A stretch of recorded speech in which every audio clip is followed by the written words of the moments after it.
Hello. Yes. I seem to have wobbly mouth syndrome today. I woke up with it and hopefully it'll wear off soon, I don't know. But if not, then you're just going to have to put up with it, my friends. Wait a minute, I'm going to try something. Fixed it. I'm not going to tell you how, it's my secret.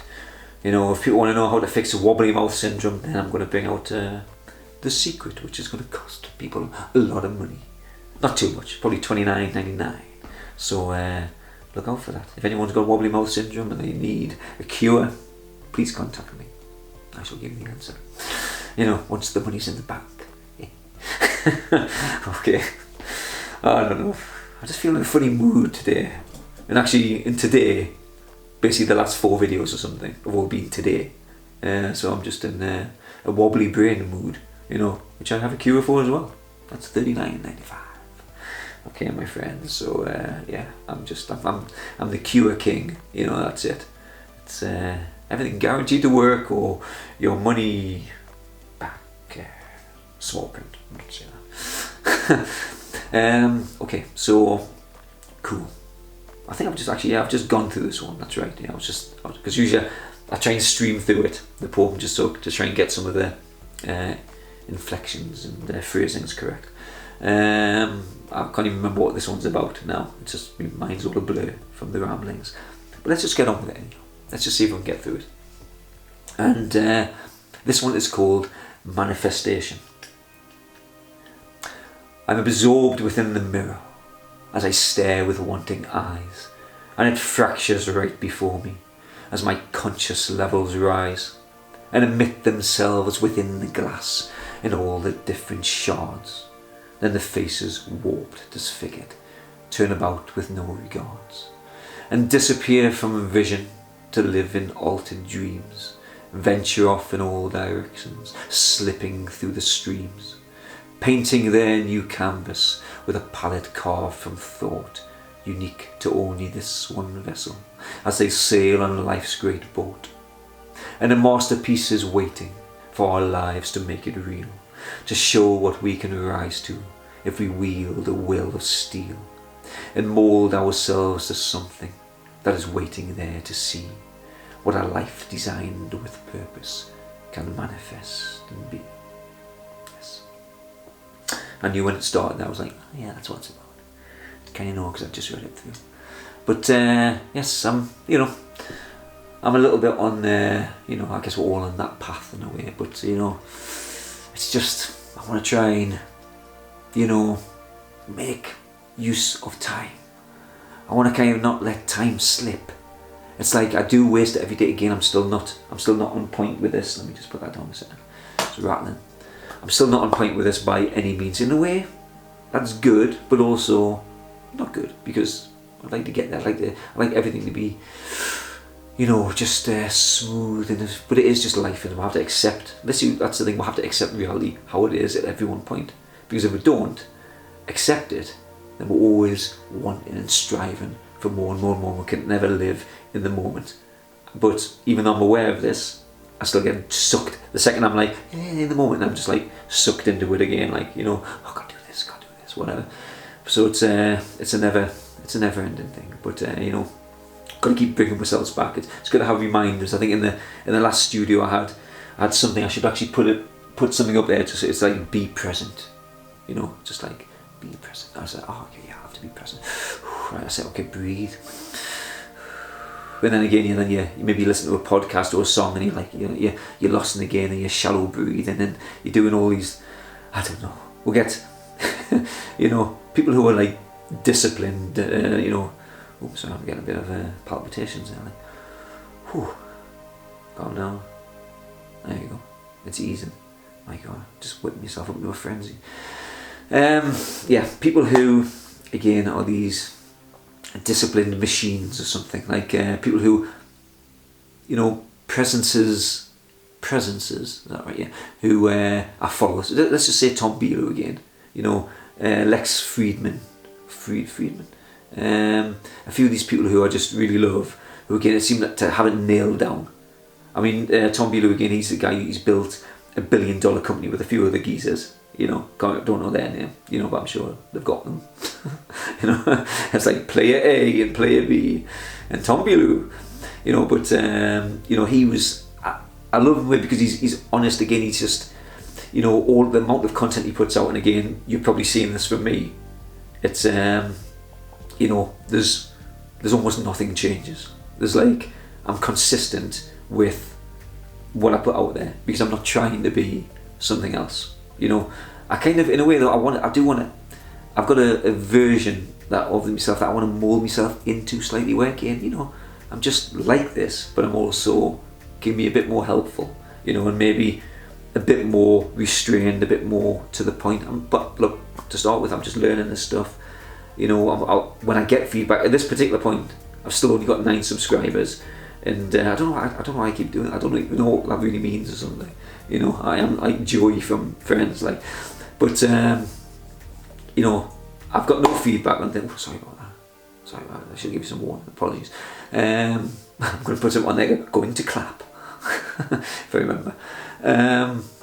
But yeah, it's just like, again, there's no feedback. But even when you get feedback, you can't chop and change everything. You'd be like, oh, change that there, and then another one, change that.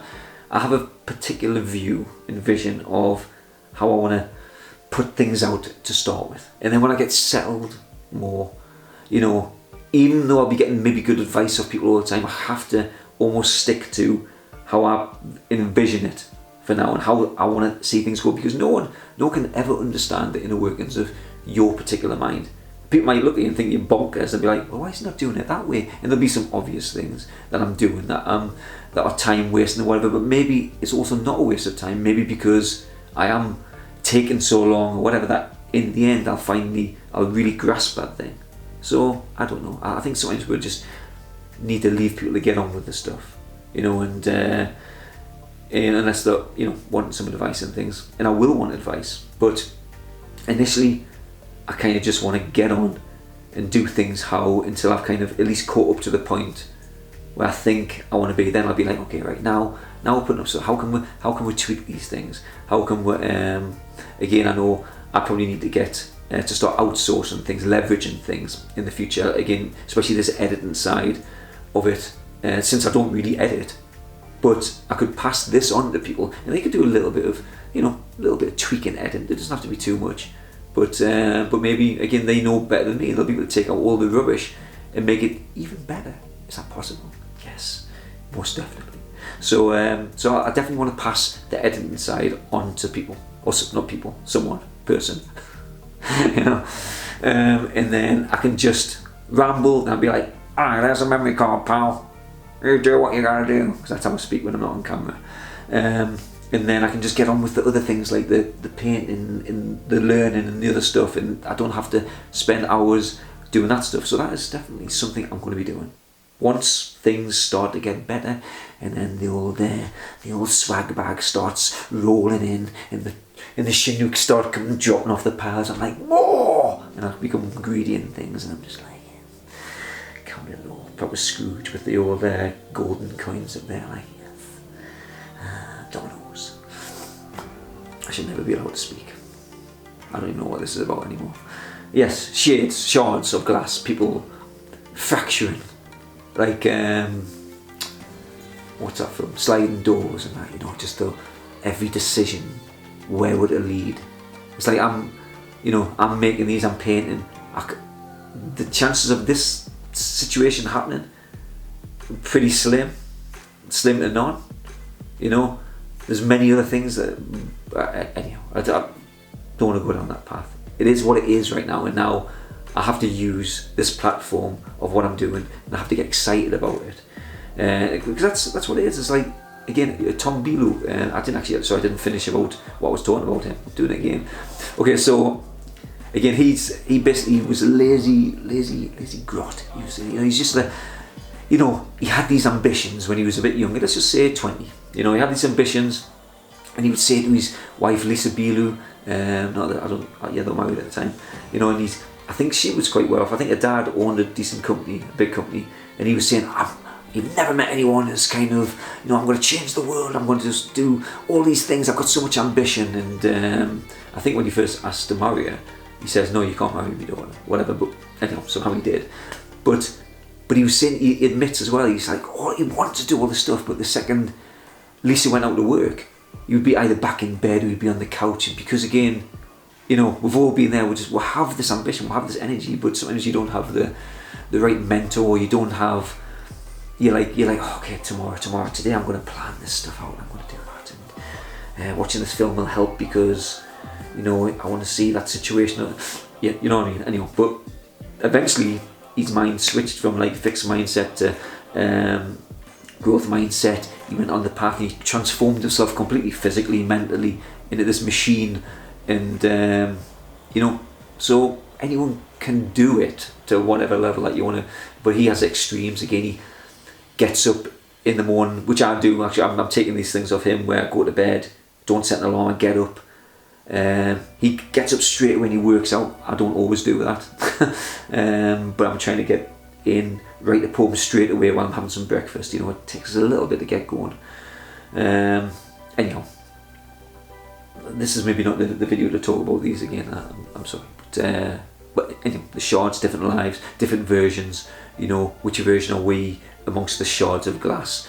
You know, and there'll be some version again of you who's like a trillionaire, and there's someone who's just like, you know, just kind of right down at the gutter. You know, I don't. Anyway, I'm gonna go. You get the point. Okay, till tomorrow, my friends. Bye bye. Greetings, my friends. Thank you for watching whatever it was you just watched.